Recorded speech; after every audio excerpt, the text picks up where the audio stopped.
Welcome to my channel let's play fantasy. இன்னைக்கு நம்ம என்ன மேட்சுக்கான ப்ரெடிக்ஷன் பார்க்க போறோம்னா ஆர்சிபி வெர்சஸ் ஆர்ஆர் மேட்சுக்கான ப்ரெடிக்ஷன் பார்க்க போறோம். நீங்க நம்மளுடைய டெலிகிராம் சேனல்ல ஜாயின் பண்ணல அப்படின்னா மறக்காம ஜாயின் பண்ணிக்கோங்க. முக்கியமான அப்டேட் பிளஸ் ஃபைனல் டைம் எதுவா இருந்தாலும் நம்மளுடைய டெலிகிராம் சேனல்ல உங்களுக்காகவே ஃப்ரீயா கொடுத்துட்டு இருக்கோம். ஸோ மறக்காம ஜாயின் பண்ணிக்கோங்க. லிங்க் வந்து டிஸ்கிரிப்ஷன் பாக்ஸ்ல இருக்குது. சோ அதே போல நீங்க இன்னமும் விஷன் 11 ஆப்ல ஜாயின் பண்ணனாலும் ஜாயின் பண்ணிக்கோங்க. லிங்க் வந்து டிஸ்கிரிப்ஷன் பாக்ஸ்ல இருக்குது. அதாவது கம்மியான அமௌண்ட்டுக்கு வந்து பாத்தீங்க அப்படின்னா கிராண்ட் லீக் வந்து ப்ரொவைட் பண்ணிட்டு இருக்காங்க. சோ அந்த 7:4 அந்த ஃபார்மேட்லயே நீங்க பழைய ஃபார்மேட்ல டீம் கிரியேட் பண்ணிக்கலாம். 10:1 இந்த ஃபார்மேட்லயே நீங்க டீம் கிரியேட் பண்ணிக்கலாம். உங்களுக்கு இன்ஸ்டன்ட் வித்ட்ராவல்ல இருந்து எல்லாமே வந்து பாத்தீங்கன்னா அவைலபிளா இருக்கு. டெய்லி எல்லா ஐபிஎல் மேட்சுக்குமே ஃப்ரீ கிவ் அவே கான்டெஸ்ட் கொடுக்குறாங்க. சோ இது வரைக்கும் நீங்க விஷன் 11 ஆப்ல ஜாயின் பண்ணலனா மறக்காம ஜாயின் பண்ணிக்கோங்க. லிங்க் வந்து டிஸ்கிரிப்ஷன் பாக்ஸ்ல இருக்கு. சிஎஸ்கே டீம் வந்து விஷன் 11க்கு அபிஷியல் பார்ட்னரா கூட இருக்காங்க. சோ ட்ரஸ்டடான ஒரு ஆப் தான். சோ ஜாயின் பண்ணிக்கோங்க. சோ இன்னைக்கு மேட்ச் எங்க நடக்கு? நம்ம எல்லாருக்குமே நல்ல ஒரு தெரிஞ்ச ஸ்டேடியம் தான். சோ அதாவது பாத்தீங்க அப்படின்னா ராஜஸ்தான்ல இருக்கக்கூடிய ஜெய்ப்பூர்ல தான் இந்த மேட்ச் நடக்கு. நம்ம ராஜஸ்தானுக்கு வந்து ஒரு ஹோம் பிட்ச். இந்த பிட்சை பொறுத்த வரைக்கும் ஆஃப் சைடு வந்து பாத்தீங்க அப்படின்னா ஆஃப் சைடு வந்து பாத்தீங்கன்னா 67 மீட்டர், லெக் சைடு வந்து பாத்தீங்கன்னா 67 மீட்டர், ஸ்ட்ரைட்ல பாத்தீங்கன்னா 76 மீட்டர் அப்படிங்கிற மாதிரி சொல்லியிருக்காங்க. சோ அதுதான் வந்து பாத்தீங்கன்னா 67 மீட்டர் அண்ட் ஸ்ட்ரைட்ல வந்து பாத்தீங்கன்னா 76 மீட்டர் அப்படிங்கிற மாதிரி சொல்லியிருந்தாங்க. சோ இந்த கிரவுண்டை பொறுத்த வரைக்கும் பாத்தீங்க அப்படின்னா டாஸ் வின் பண்ற கேப்டன் வந்து பாத்தீங்க அப்படின்னா பேட்டிங் ஃபர்ஸ்ட் தான் எடுக்கிறாங்க. என்ன ரீசன் பாத்தீங்க அப்படின்னா டார்கெட் வந்து ரொம்பலாம் வேணாம். ஒரு நம்ம சின்ன சுவாமி ஸ்டேடியம் வச்சுக்கோங்களேன், ஒரு 200+ அடிச்சாலுமே கஷ்டம் அப்படின்னு சொல்லலாம். ஆனா இந்த கிரவுண்ட்ல ஒரு 170 to 180+ போயிருச்சுனாலே ஈஸியா வந்து டிஃபெண்ட் பண்ண முடியும் அப்படிங்கிற மாதிரி தான் சொல்லியிருக்கிறாங்க. சோ ரீசெண்டா வந்து பாத்தீங்கன்னா 2 மேட்ச் இந்த பிட்ச்ல வந்து நடந்திருக்கு. சோ அந்த 2 மேட்சுமே பாத்தீங்க அப்படின்னா ஆர்ஆர் தான் வந்து விளையாண்டாங்க. சோ 24 மார்ச் 2024லயும் சரி, 28 மார்ச் 2024லயும் சரி, ஆர்ஆர் வெர்சஸ் லக்னோ இந்த மேட்சை பொறுத்த வரைக்கும் ஓரளவுக்கு நல்ல ஸ்கோர் போச்சு. ஆர்ஆர் வந்து 193 ரன் அடிச்சாங்க. ஆனா லக்னோ வந்து 173 ரன் அடிச்சாங்க. 20 ரன் வித்தியாசத்துல வந்து பாத்தீங்கன்னா ஆர்ஆர் வந்து வின் பண்ணிட்டாங்க. இந்த பிட்ச் வந்து ஃபுல்லா ஃபாஸ்ட்டுக்கு வந்து கொஞ்சம் ஃபேவரட்டா இருக்கக்கூடிய பிட்ச். அதே மாதிரி ஆர்ஆர் வெர்சஸ் டிசி மேட்ச் பார்த்தோம் அப்படின்னா ஆர்ஆர் 185 ரன் அடிச்சாங்க. டிசி 173 ரன் தான் ஸ்கோர் பண்ண முடிஞ்சது. ஆர்ஆர் வந்து பாத்தீங்க அப்படின்னா 12 ரன் வித்தியாசத்துல வின் பண்ணிட்டாங்க. இங்கேயும் பாத்தீங்க அப்படின்னா ஃபாஸ்ட் தான் அதிகமான விக்கெட் எடுக்க முடிஞ்சது. சோ இந்த 2 மேட்சை பேஸ் பண்ணி நம்ம கொஞ்சம் பார்த்தோம் அப்படின்னா பேட்டிங் ஃபர்ஸ்ட் பண்ற டீமுக்கு வந்து பாத்தீங்க அப்படின்னா ஓரளவுக்கு அட்வான்டேஜ் இருக்கு. அதே மாதிரி ஆர்ஆர் வந்து அவங்களோட ஹோம் பிட்ச்ல வந்து இது வரைக்கும் விளையாண்ட 2க்கு 2மே வந்து பாத்தீங்கன்னா வின் பண்ணி இருக்கிறாங்க. அண்ட் ஃபாஸ்ட் பவுலர்ஸ் வந்து பாத்தீங்க அப்படின்னா நல்ல ஆதிக்கம் செலுத்தி இருக்கிறாங்க. சோ இத கொஞ்சம் கவனமா வச்சுக்கிட்டு டீம்ஸ் வந்து போட்டுக்கோங்க. சோ ரெக்கார்ட் வைஸாவும் பாத்தீங்க அப்படின்னா டோட்டலா நமக்கு வந்து பாத்தீங்கன்னா இது வரைக்கும் 2 மேட்ச் நடந்திருக்கு. 2மே பேட்டிங் ஃபர்ஸ்ட் தான். ஸ்கோர் வைஸா பார்க்கும்போது 170 189 வந்து பாத்தீங்கன்னா 4 இன்னிங் ஸ்கோர் பண்ணிருக்காங்க. ஹை ஸ்கோர் 193, லோ ஸ்கோர் வந்து பாத்தீங்கன்னா லக்னோ 173க்கு 6 விக்கெட் வந்து பாத்தீங்கன்னா விட்டுருக்காங்க. சோ இன்னைக்கான மேட்சுக்கான ஃப்ரீ கிவ் அவே கொஸ்டின்ல இன்னைக்கு வந்து ஆர்ஆர் வின் பண்ணுவாங்களா, ஆர்சிபி வின் பண்ணுவாங்களா, எந்த பவுலர் வந்து அதிகமான விக்கெட் எடுப்பாங்க, யார் வந்து இன்னைக்கு ஃபேண்டசில அதிகமான பாயிண்ட் வாங்கி கொடுப்பாங்க அப்படிங்கறத கமெண்ட் செக்ஷன்ல வந்து சொல்லிட்டு போயிருங்க. வீடியோவை மறக்காம லைக் பண்ணிக்கோங்க.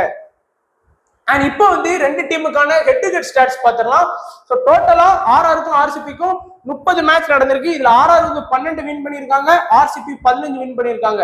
15 டைம் தோத்துருக்காங்க, இவங்க 12 டைம் தோத்துருக்காங்க. இவங்களோட ஹை ஸ்கோர் 217, ஆர்சிபியோட ஹை ஸ்கோர் 200, இவங்களோட லோ ஸ்கோர் 58, இவங்களோட லோ ஸ்கோர் வந்து 70.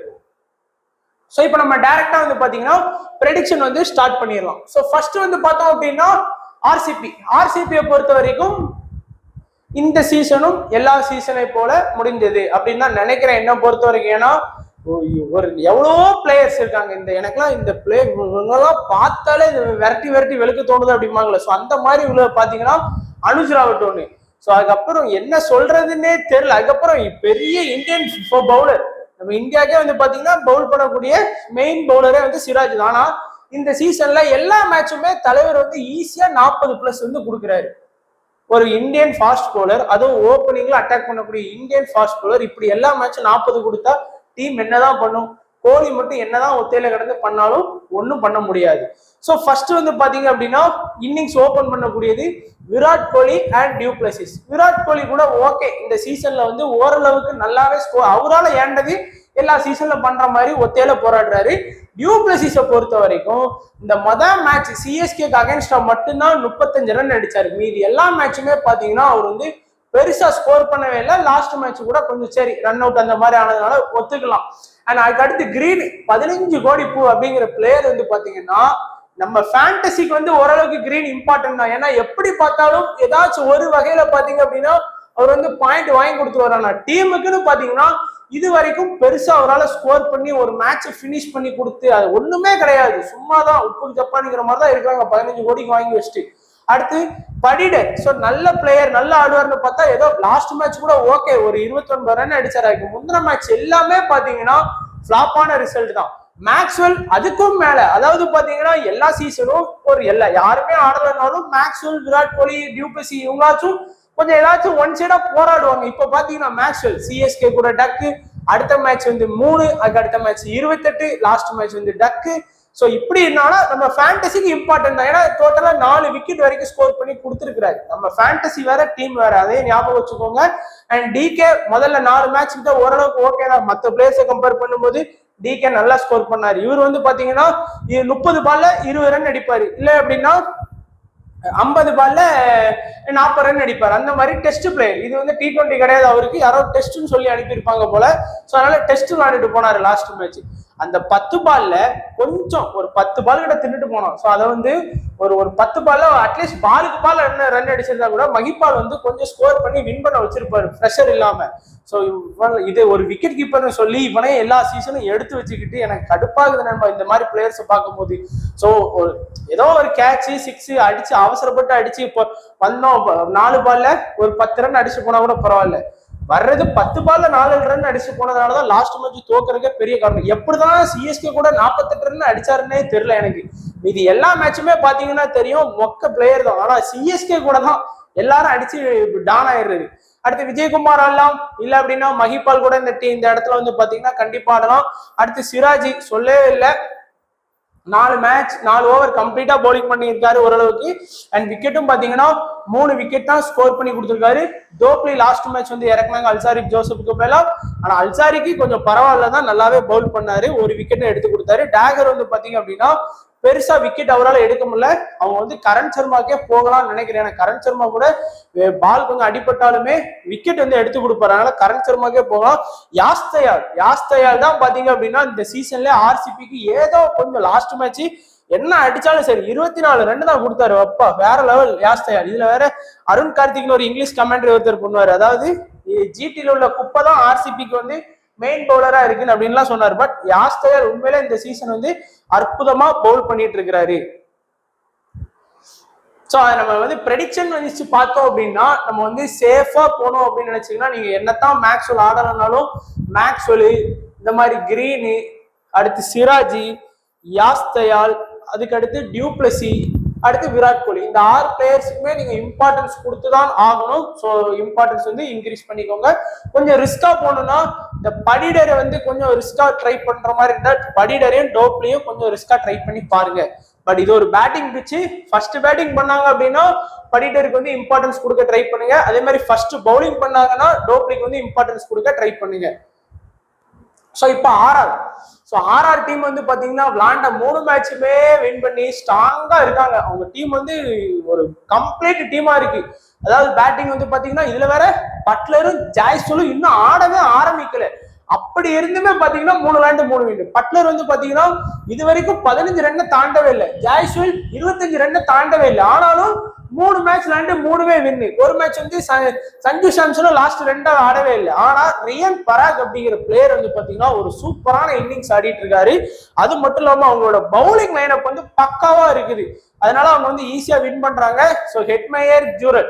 ஸோ இந்த மேட்சை பொறுத்த வரைக்கும் கொஞ்சம் ரிஸ்கா போறவங்க வந்து பட்லர், ஜாய்ஸ்வல்லாம் இம்பார்ட்டன்ஸ் கொடுங்க. ஏன்னா அந்த ஜெய்ப்பூர் பிச்சில் பட்லர், ஜாய்ஸ்வலோட ஆவரேஜ்லாம் நல்லா இருக்கு. ஆனா 2 பேருமே ஃபார்ம் அவுட்ல தான் இருக்காங்க, அதையும் தெரிஞ்சுக்கோங்க.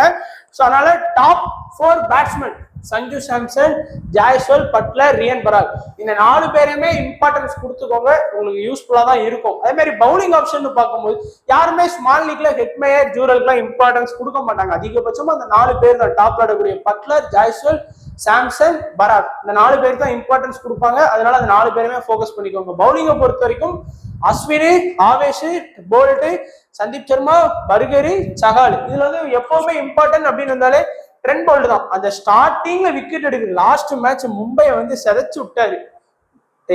நம்ம ரோஹித் சர்மா, அதுக்கப்புறம் வந்து பாத்தீங்கன்னா நமனு, அதுக்கடுத்து பிரேவிஸ், 3 பேருமே வந்த பாலே டக்கு. ஸோ அவர் அந்த லெவலுக்கு வந்து பாத்தீங்கன்னா அந்த இனிஷியல்ல வந்து அட்டாக் பண்றாரு. அதே மாதிரி பர்கரும் பாத்தீங்கன்னா அவரு கூட சேர்ந்து இப்போ பயங்கரமா போல் பண்றாரு. ட்ரெண்ட் போல்ட் 3 மேட்ச்ல 5 விக்கெட், பர்கரும் பாத்தீங்கன்னா 3 மேட்ச்ல 5 விக்கெட், சஹால் வந்து பாத்தீங்கன்னா 3 மேட்ச்ல 6 விக்கெட். So leading. ஸோ சஹாலுக்கு இம்பார்ட்டன்ஸ் வந்து கொடுத்துக்கோங்க. பர்கரி அண்ட் ட்ரெண்ட் போல்ட் இந்த 3 பேருமே கொஞ்சம் சேஃபான பிளேயர் லிஸ்ட்ல வந்துருவாங்க. ஒருவேளை நீங்க இன்னைக்கு கொஞ்சம் ரிஸ்க் எடுக்கும்னு நினைச்சீங்கன்னா ஆவேஷ் கானை ட்ரை பண்ணுங்க. ஏன்னா டெத்ல வந்து ஆவேஷ் கான் பவுல் பண்றாரு.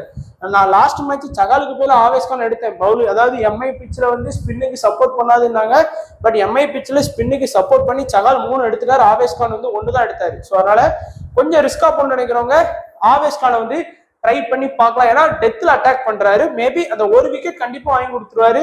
2 விக்கெட் 3 விக்கெட் போச்சுன்னா யூஸ்ஃபுல்லா இருக்கும். ஸோ இப்போ நம்ம சேஃபான ஸ்மால் லீக் டீம் பாத்தீங்கன்னா ஆர்ஆரை பொறுத்த வரைக்கும் Samson, Buttler, Jaiswal, Chahal, Trent Boult, Burger. So நான் இதுல வந்து ரியன் பராகை வந்து மிஸ் பண்ணியிருக்கேன். ஸோ ரியன் பராக் வேணும்னா கண்டிப்பா நீங்க ட்ரை பண்ணிக்கலாம். சரியான ஃபார்ம்ல இருக்காரு. நான் என்ன நினைக்கிறேன்னா ஆர்சிபி மிஞ்சி போனா 150 ரன் அடிப்பாங்க. அந்த 150 ரன் இந்த 3 பேருமே ஸ்கோர் பண்ணி முடிச்சிருவாங்களோ அப்படிங்கிற மாதிரி இதுலதான் இந்த 3 பேருமே இன்னைக்கு எடுத்திருக்கேன். பட்லரும் சரி, ஜாய்ஸ்வாலும் சரி, இது வரைக்கும் ஃபார்ம் அவுட்ல இருந்தாங்க. ஆர்சிபி வந்துட்டு ஸோ அவங்க வந்து ஃபார்ம் ஆகி கொடுறதுக்குனே வந்திருப்பாங்க. அப்படிங்கிறதுனால ஜாய்ஸ்வாலையும் பட்லரையும் வந்து நம்ம தைரியமா இன்னைக்கு வந்து ட்ரை பண்ணி பார்க்கலாம். Virat Kohli, du Plessis, Maxwell, green, தோப்லி. So இது வந்து ஒரு சேஃபான பிக் ஆர்சிபியை பொறுத்த வரைக்கும். இந்த இடத்துல வந்து நீங்க வந்து படிடரை கூட நீங்க வந்து யூஸ் பண்ணி பார்க்கலாம். இந்த இடத்துல வந்து பாத்தீங்கன்னா முகமது சிராஜை கூட நீங்க யூஸ் பண்ணி பார்க்கலாம். எல்லாருமே 1 விக்கெட் தான் எடுக்காங்க. அது தோப்லியே பரவாயில்ல. ஸோ கேப்டன் வைஸ் கேப்டன் வந்து ஜாய்ஸ்வால், பட்லர், மேக்ஸ்வெல், கிரீனு, டியூப்ளசிஸ் இந்த 5 பேருமே ட்ரை பண்ணுங்க. குறிப்பா ஜாய்ஸ்வால், பட்லர்ல இருந்து யாராச்சும் ஒருத்தர் வந்து இன்னைக்கு வந்து ஒரு 50+ ரன் ஸ்கோர் பண்றதுக்கான வாய்ப்பு அதிகமாவே இருக்குது. ட்ரம்ப் பிக்கா படிடரு, ஜூரலு, ஆவேஷ் கான், யாசையால், அஸ்வின். ஸோ எல்லாருமே வந்து பாத்தீங்கன்னா லோ பெர்சன்டேஜ்ல ட்ரை பண்ணக்கூடிய பிளேயர்ஸா இருக்கிறாங்க. ஸோ ட்ரை பண்ணி பாருங்க. மேபி யாராச்சும் ஒருத்தர் 1 சைடா பெர்ஃபார்ம் பண்ணாங்கன்னா அது யூஸ் ஆகும். திடீர்னு ஆவேஷ் கான பவுலிங்ல எடுத்து ஃபர்ஸ்ட் இன்னிங்ஸ்ல பவுல் பண்ணாருன்னா ஆவேஷ் கான ட்ரை பண்ணுங்க. ஏன்னா கண்டிப்பா டெத்ல வந்து பவுல் பண்ணிடுவாரு. அதனால ஃபர்ஸ்ட் இன்னிங்ஸ்ல பவுல் பண்ணாருன்னா ஆவேஷ் கான கண்டிப்பா ட்ரை பண்ணி பாருங்க. மேபி நல்ல சான்ஸ் கிடைக்கிறதுக்கான விக்கெட் எடுக்கிறதுக்கான சான்ஸ் இருக்கும். கம்ப்ளீட்டா 4 ஓவர் வரை பவுலிங் பண்ணுவாரு. ஸோ இதான் நம்மளுடைய ப்ரெடிக்ஷன். ஸோ இன்னைக்காச்சும் ஆர்ஆர் வந்து தோத்து ஆர்சிபி வின் பண்றாங்கன்னு பார்ப்போம். இன்னைக்கும் ஆர்சிபி தோத்தாங்க அப்படின்னா 5-1 அப்படிங்கிற கணக்குல இந்த சீசனும் சரி நடையை கட்டிட்டு போக வேண்டியதான் அப்படிங்கிற மாதிரி தான் இருக்கும் ஆர்சிபியோட நிலைமை. ஸோ ஆர்சிபிக்கு சப்போர்ட் பண்ற என்ன மாதிரி ஃபேன்ஸ் வந்து கண்டிப்பா நீங்களும் பாவம் தான் நினைக்கிறேன். ஸோ பார்ப்போம். ஏதாச்சும் ஒரு சீசனாச்சும் ஒழுங்கா விளையாடுவாங்கன்னு பார்த்தா ஒரு சீசனும் ஒழுங்கா விளையாடல. அட்லீஸ்ட் அந்த டாப் 4 ஆச்சும் போய் அதுக்கப்புறம் தோத்தா கூட ஒன்றும் இல்லை. இந்த டாப் 4 போடுறதுக்கே முக்குது. ஸோ இதுக்கு பஞ்சாப் கூட பரவாயில்ல, 4 2 வின் பண்ணிட்டாங்க. நம்ம தான் இந்த மாதிரி இருக்கும். ஸோ வீடியோ பார்த்த எல்லா நண்பர்களுக்கும் நன்றி, வணக்கம். தேங்க்ஸ் ஃபார் வாட்சிங் நண்பா.